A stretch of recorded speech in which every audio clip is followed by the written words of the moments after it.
I got this question on Instagram: how do you work with an ugly ergonomic office chair in your bedroom?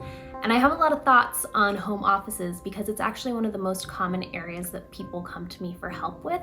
And I have 2 home offices in this small New York apartment. So today I'm going to be sharing my recommendations to help make your home office feel less officey.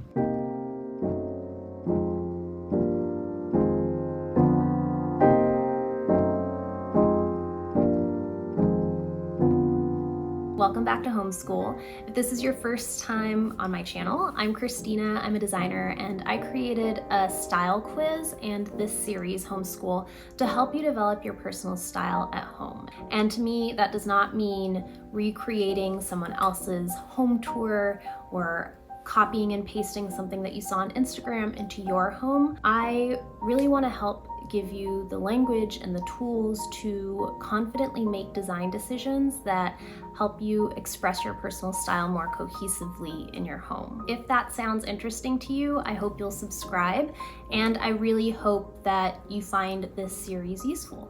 So getting into our question, how do you work with an ugly ergonomic office chair in your bedroom? My partner and I both work from home. We have 2 home offices. Mine is here in the living room and his is in our bedroom. It's not my first choice of bedroom decor, but there are ways to make it feel less like you're sleeping in an office.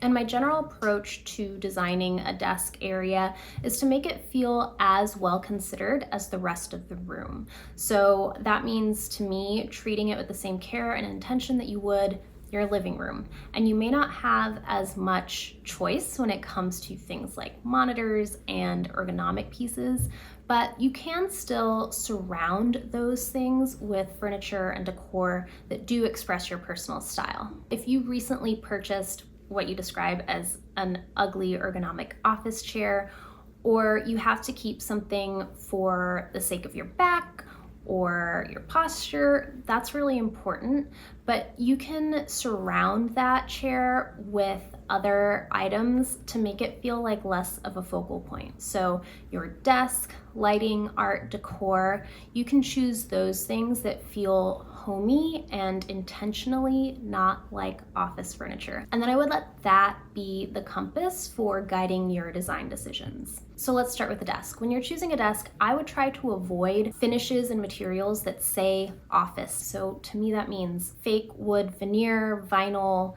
kind of cheap metal finishes. I personally would recommend looking for furniture, not office furniture, but an old dining table, a vintage console. I work on an old sewing table, and these pieces come in more interesting shapes and in materials like real wood, even better if it's a little bit banged up, marble, iron.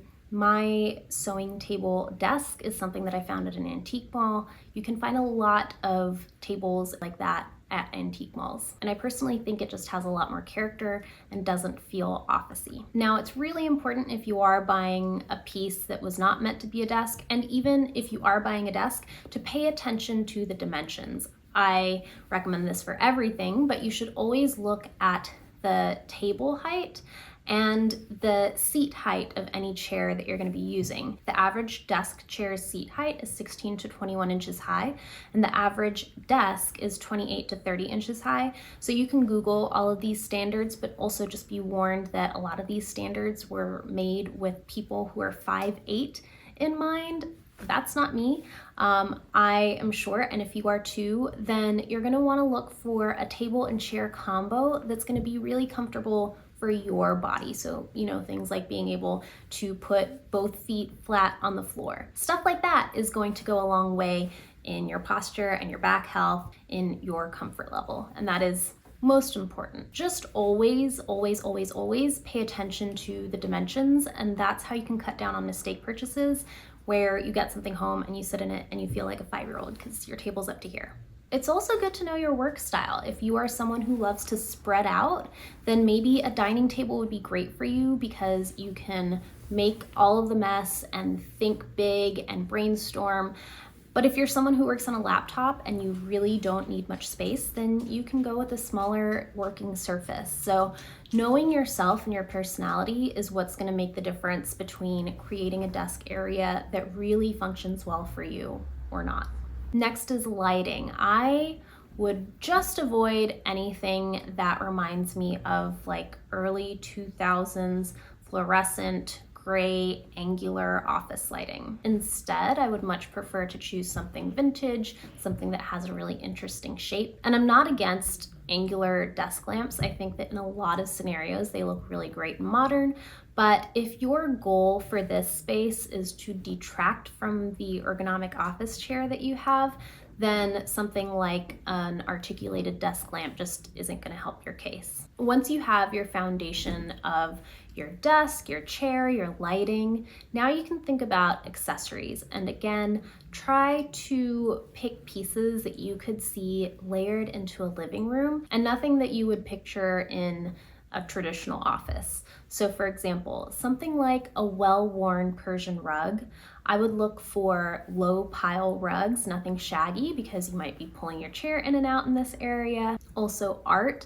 to me, anything that's old, imperfect, chipped, that to me says home and not office.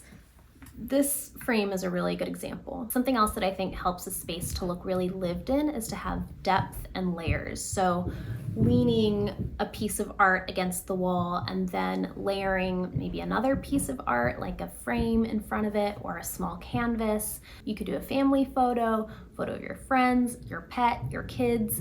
This all helps to make a space feel more personal and lived in. And then once you've got your layers of art, I would add an object that you love. So for me personally, I have a vase, a handmade vase with colored pencils on it. It helps spark my creativity. It feels colorful and bright and fun, which I think is important in an office. I don't want it to feel gray and sterile. I mean, that's the great thing about working from home. So I like to keep a small something on your desk somewhere, something that makes you smile, something that makes it feel like you.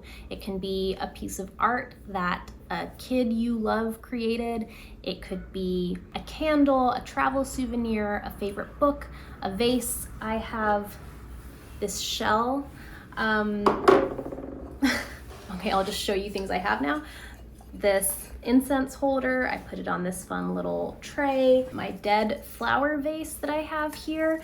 This stuff doesn't feel officey. It feels organic, textured, lived in, human. It should feel like you live here, because you do. If you do have any more specific questions about your home office space, I would love to talk to you. I have one-on-one video consultations, which I'll link down below. You can ask me anything about your home design. And I really hope that you found this useful and that you have some ideas of things to try in your own home office. And I will see you in the next video.